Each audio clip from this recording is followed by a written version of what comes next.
Welcome to Vegas Circle with Paki and Chris. And today, joining the circle with us, we have 11-year Major League Baseball veteran who played 6 to 7 years with the Los Angeles Dodgers, Mr. James Loney. So welcome to the circle, man. We appreciate you joining us. Yeah, how you doing, guys? Yeah, appreciate you guys having me.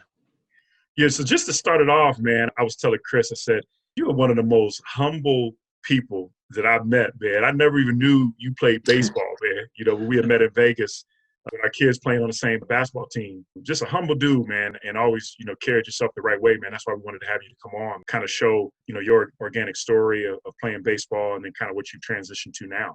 Powerful, man. Yeah, thank you. Yeah, it was, it was a long road for me as far as, getting to where I wanted to be. I never felt like I was the strongest, fastest, smartest, anything. Like I never felt like I was the best. So it was always that constant, work ethic of I got to get better.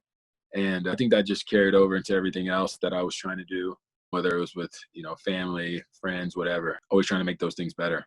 And you grew up in Texas, correct? Yeah, Houston. So Yeah. I was reading, man, your high school team, man, you guys were no joke, man. You guys were like number one in the nation. That's no joke. Y'all caught a lot of eyes, man. So that's powerful. Yeah, we had a great team. My coach was Coach Carpenter, and his son is Matt Carpenter for the Cardinals. Yep. We had it instilled in us, like, we're the best. Like we walked out there, with that bravado, with that strut, but at the same time, it wasn't too cocky and too overboard. But, for me, personally too, like I always felt like, if a guy threw a ball in the dirt, I'm going to pick it. If I'm down 0-2 in the count, I'm going to still get a base hit. Like I thrived on those moments. So. Did you always know that you wanted to be a baseball player? Or that something that's kind of was instilled in you at a young age? It's funny. I was thinking about that a lot recently after I got done playing. And I honestly believe, like, even when I was small, like, I was talking to God, whatever you want to call it. I remember just asking, being like, man, I really want to play baseball. What do I got to do?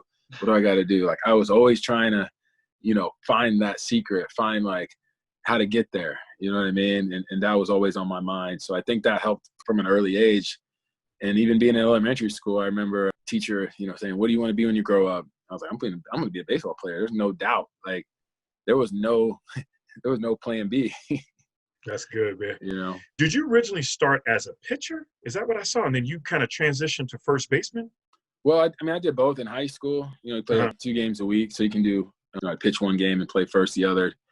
But most teams regarded me as a pitcher because I was throwing I hit like 94 from the left side, and I figured I was gonna be a pitcher too. And then the Dodgers, the Dodgers came in my house and they're like, "So, what do you think you're gonna be? What do you think we want you to do?" And I'm like, I stood up, I pumped my, I was like, I'm a pitcher, And they were like, no, we want you to hit. And I was like, how am I going to hit sinkers and sliders? Like, I don't know about that. So they said, if it doesn't work out, we'll try the pitching thing like down the road. Did a lot of organized sports like at a young age too, or was it something that like a young prodigy, or is it something you kind of evolved into? I played everything. We played pickup basketball all the time. And I think that really helps, especially, just for like footwork and agility and just so many different things, competitiveness. You're always in somebody's face playing basketball. So I think kids should definitely explore different sports when they're younger and not always just stick to one thing. We play like wiffle ball in the backyard. I remember playing soccer growing up. I played 1 year of football. So it's like you don't really know, all the time at that young age what you're going to be. I actually thought baseball or basketball. I love both equally, I would say. So I really wasn't sure, but I think, deep down inside, once I got to like high school, that was when I knew baseball would be the one. It's interesting you talk about soccer, especially with Kobe's passing, which is obviously tragic, but you start to hear a lot about footwork and how he was taking tap dancing and playing soccer and learning a lot of those different things. And you got to learn those fundamentals. I'm glad you brought that up. It seems like soccer is one of the best sports to start for kids just from like that foundation and balance. I'm seeing that a lot, man. I've seen so many people start there and then they kind of transition into their own space, of what they want to do. Yeah, I would definitely say for kids, like I have 2 kids, 2 boys now, and, soccer was the easiest thing for them. Just kick a ball around. It's not easy, right? Like for like little kids to make a goal, all the time, especially if someone's guarding them and they got to dribble with their feet and do different things to get around a guy. So, I think it's a great introductory sport. And, the other thing about playing other sports is you learn failure. Like if you're really good at one sport, you may really not learn those failures at a young age, and you may just always be the best player. You're playing different sports. You get to experience, even different races, different people. I remember most of my elementary school was mostly Latino. we played soccer every day. Yeah. What would you say to people looking up? I mean, because there's so many challenges in the world for teenagers and peer pressure and just everything that's going on there.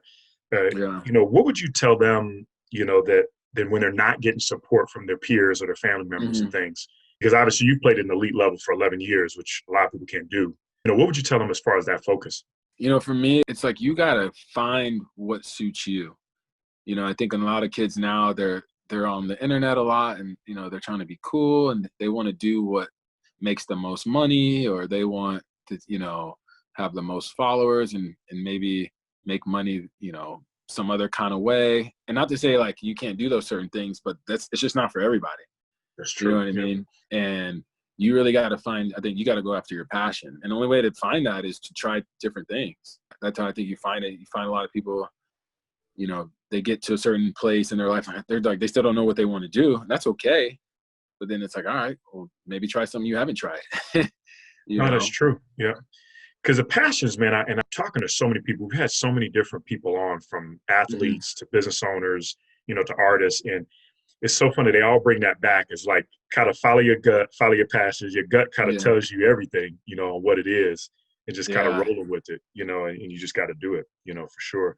And kind of just to push ahead a little bit, once you got into the point where you knew you were going to make it, like you had people scouting you, you're talking to, recruiters, kind of moving up to that next level. Kind of like, what was that process like? How was that feeling of knowing that, you're in that elite environment of being able to take it to the next level? Yeah, I think, for me, I was always looking at the big picture, but not looking too far ahead. Like I was focused on, all right, this is where I want to be, but it was still taking it day to day.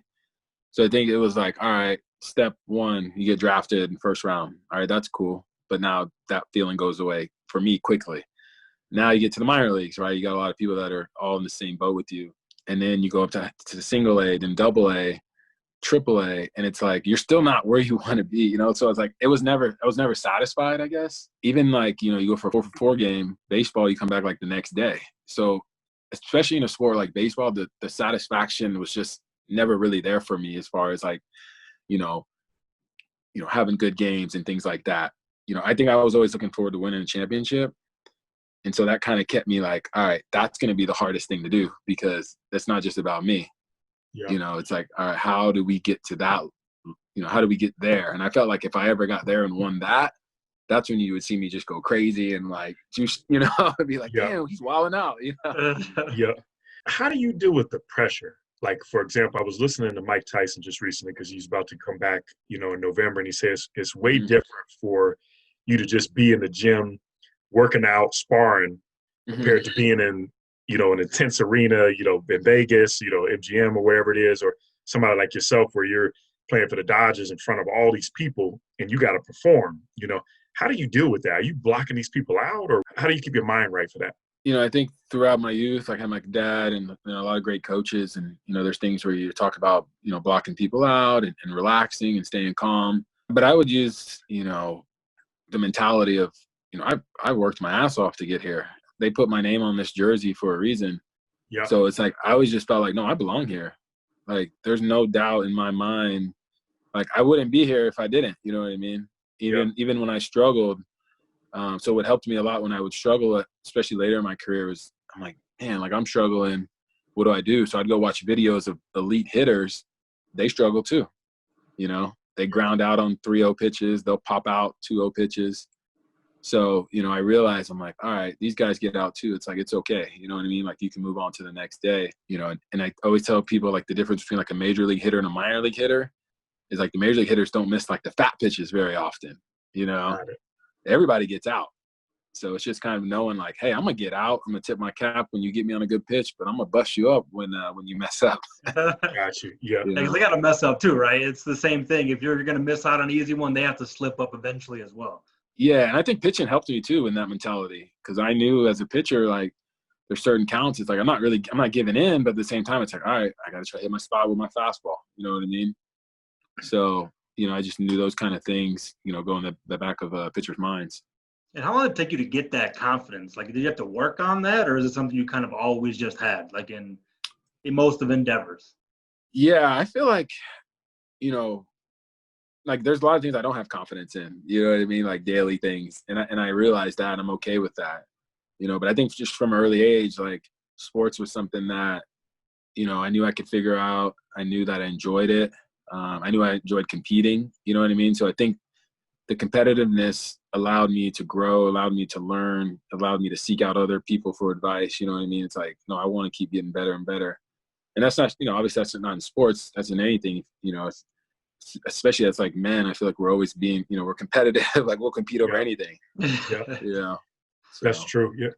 What originally brought you to Vegas? Because I knew you were here for Vegas for a little while, and then you just recently moved back to Los Angeles. I heard you guys were there. You know, I was like, oh, I got there we go. Vegas. There we go. Appreciate that, man. Yeah. Yeah. No, we kind of went there for, you know, tax reasons. For sure. Yeah. Our kids were really small, and they weren't in school yet, so it's like, well, it doesn't even matter where we live. You know, like as far as that kind of stuff goes, as school and all that. And, you know, you can get a lot of bang for your buck out there, and you're still, you know, close to, you know, California and things like that. Yeah. That was the main reason, yeah. It's huge, especially for business owners in Vegas. I mean, either Nevada or Delaware, it's so much advantages, you know, for being a business owner for sure. So I could definitely see why you want to do that.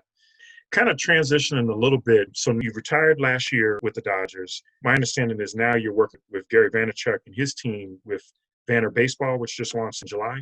Yeah. You know, latched on with them, and, you know, for me, it was just trying to stay competitive again, right? You know, you're trying to get guys, and, you know, at Vayner, we want to help guys too, on and off the field. You know, Vernon Wells is a part of our team too. You know, he's an all-star or multiple all-star selections, I believe. And, you know, played about 12 years. And, you know, me and him are kind of like the player development guy / you know, agents, where we can help guys with hitting or the mentality or whatever, you know, whatever it is.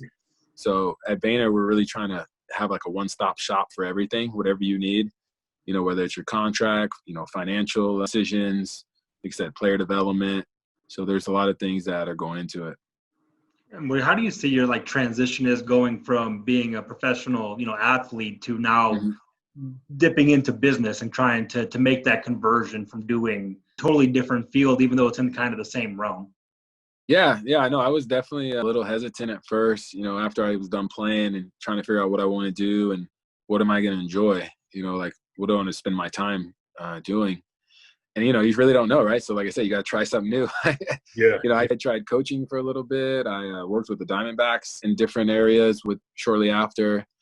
And, you know, for me, I think the agent thing is pretty cool because, you know, you're still around the game, but you're not, you know, you're not on the field, and, you know, you're not tied to the baseball schedule. And I think, you know, as far as for me, it's like finding talent is pretty cool, right? Especially finding guys that are like diamonds in the rough that's on nobody's radar. So being able to go out to games and be able to see guys. And as far as being a good agent, I mean, I just looked at it like, all right, you know, be able to communicate. You know, a lot of it's telling your story, you know, telling where you're from, what you're about, and being honest, you know? Yeah. It seems like a great fit because, you know, you're a straight up guy, and it seems like a great fit to be able to work with Vanner Baseball. But not only that, it's like you're able to give the knowledge. You're not just giving a philosophy because you've obviously played for a long time. So you're able to really get into it and really explain kind of this is what's going on and the crab in the bucket things. And obviously a lot of people want to take advantage of you because you're making money and all of that stuff. What's kind of the advice that you're giving some of the younger players coming in after they're getting their first contracts? I think, especially kids that are in high school, I mean, even college guys too, really, you know, you get that, let's say like kid gets like a big signing bonus. You don't, you know, we want them to put a lot of that money away, right? Hey, it's okay to, you know, it's okay to buy a place, buy a car, whatever, you know, things like that. But it's like, you know, you haven't done anything yet. You know, you want to feel like now you're going to the minor leagues making like $900 a month. You know, you're in the same boat with everybody else. It's like, all right, treat your career like that. It's like, all right, I'm at the bottom. Now I got to get to the top. You know what I mean? And I think if you use that mentality, you end up in a good place. You know, I think sometimes we're too extreme. We either, you know, he's like, you know, I'm going to spend all my money or I'm going to save it all. It's like, no, it's okay to have a nice balance. You know, that's kind of my advice. It makes a lot of sense, man, for sure, especially because it's such a short playing time professional compared to your whole life. It's a big difference, you know, so it's great that you'll be able to work with the players and be able to do that. And I know they got a lot of things that they're doing, which is powerful. Tell me about COVID. How do you see everything going on. Obviously, the NBA has kind of transitioned, obviously being in Florida and being in the bubble. Do you think it's an impact of seeing players playing now in these big stadiums and not having the energy of being there? What's your take on that? Yeah, I wish they could have fans at least, space them out 6 feet or whatever it is and wear a mask. Yeah. I'm for being out there, if you want to, just be safe. You know what I mean? Because if the people that don't want to be out there, they don't have to go out. They don't have to go to the games. They don't have to go out anywhere, if they don't want to. So, that's true. I think just, obviously certain states are still, locked down and things like that. So, yeah, I would like to see the energy of the fans. It doesn't have to be that many, but if you can go to certain stores or do certain things and stay socially distanced, then I feel like they should be able to police that at a stadium. Yeah, for sure. Yeah, especially as big as that is, man. They can space it out. Maybe it might be half the people. Yeah, it could be like 60 feet apart. I don't know, whatever. Yeah, some teams don't get a lot of fans anyway, so it should be really easy. That's true. Yeah, that's true. So kind of transition a little bit to Vegas. We always ask a lot of our guests, what's your favorite restaurant in Vegas? Ooh, favorite restaurant. Okay, so there's actually this place called China Mama. It's China like, Mama. It's low key. You wouldn't know about it, but that sounds like a gym. That's what we like to hear, man. That sounds like a gym. Hit a gym. It's like an enhanced Panda Express. Where is that? China Mama. China Mama. Okay, we got to put that on the list. Yeah, where is that located? It's on what's that? Jones. Okay. Like Desert Inn. I would take Desert Inn down and make it right on Jones. Okay, in that area. Okay. Kind of going close to Chinatown in that area. I know Spring Mountain is Chinatown, but we're kind of close to that area. Yeah. Okay. And then as far as the strip goes, we used to go. There's a place Beauty in Essex. It was in Cosmo. Okay. Okay. Yeah, that was a good spot. Yeah, we just heard about Beauty Essex. Chris was hearing that too about the meatballs. He was saying, they have the best meatballs I ever had in my entire life. I don't know what they do with those things, but they're fantastic. I know all their stuff is good, man. It's crazy. So tell us, what's next with James, man? What's kind of the goal over the next year or so, or 5 years or so? What's kind of the plan? Yeah, I've never been I've never been a goal setter, really. You know what I mean? Yeah, it's more of just, like I said, finding what I want to do. I've been occupied with my kids right now because I missed some time, when I was playing. So just make up time with them. I've been into tennis. Like that's kind of been my new hobby, that I've been into. And then focusing on Vayner, focusing on, where I can get better, going out to see kids, make, even connections that I already have in the game, seeing where they're at with their representation. So, those are the things that I've been on right now. That's good. But you're living in the moment, man, which is a powerful thing. A lot of people could do that. It really being present, which is a lot of people can't do, which is great that you're doing that. I don't know. It just makes sense to me. You know what I mean?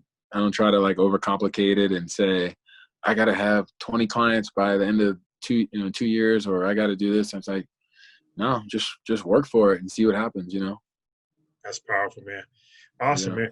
Anything else that you want to share that we forgot that was on your heart, or I know you got foundation things, anything you want to bring out? Well, I am in LA now. I moved out here. So, I may either start my own foundation or work with the Dodgers Foundation. I've worked with them a little bit in the past. And there's an RBI program out here too for kids in the inner city. So that's something that I really, think is important and vital. Yeah. And, all the stuff that's going on with the social injustice and different things that we're seeing, I really think it starts from a young age. You know what I mean? I think people are taught, certain things, or they see certain things. Their perceptions are always going to be reality. So it's hard to change. We're always focusing on, stopping the violence, stopping this. It's hard to change a 35-year-old guy's mind, right? That's so very powerful. Very powerful what you said. Yeah. Yeah, so it's more of like, let's focus on the younger kids, the youth, and see what we can do with them where we're not making the same mistakes down the line. That's great that you're bringing that. We're working with the LA Dodgers. Would that be any connection with Magic Johnson and what he's doing too outside of baseball? You mean as far as like his he's got so much. Yeah, he's got joint ventures and so many things he's doing with foundations and being able to work a lot of the inner city areas to impact those. It's just so many things that he's doing, especially in LA. Yeah, he was there. I think I had met him, and then I think I only spent like a year or two when he was part of the ownership team there. Yeah. But I mean, I have a connection with him, so we'll see. We'll see where that goes, and it would be great. He's obviously so big out here, and he does so many great things in community. So yeah, he does. See. Yeah. Awesome, man. Well, we appreciate you joining us, man, and being able to at least share some light, man. And we root for you with Vantage Sports in that next chapter, man. I know you're gonna do really well. Yeah, man, I appreciate it.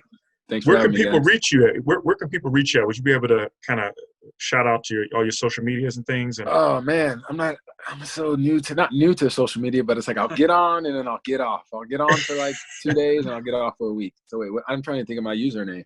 yeah, I think it's what is it, James? I think if you just search my name, I'm on Instagram. Well, we're gonna tag you anyway when we launch it, so they'll know. Yeah. And I think my Twitter is _ James Loney. That's powerful, man. Yeah. Well, you'll be able to see us when we put the interview out at thevegascircle.com. But definitely appreciate your time, man. Yeah, man. Thanks, James. Thanks, guys.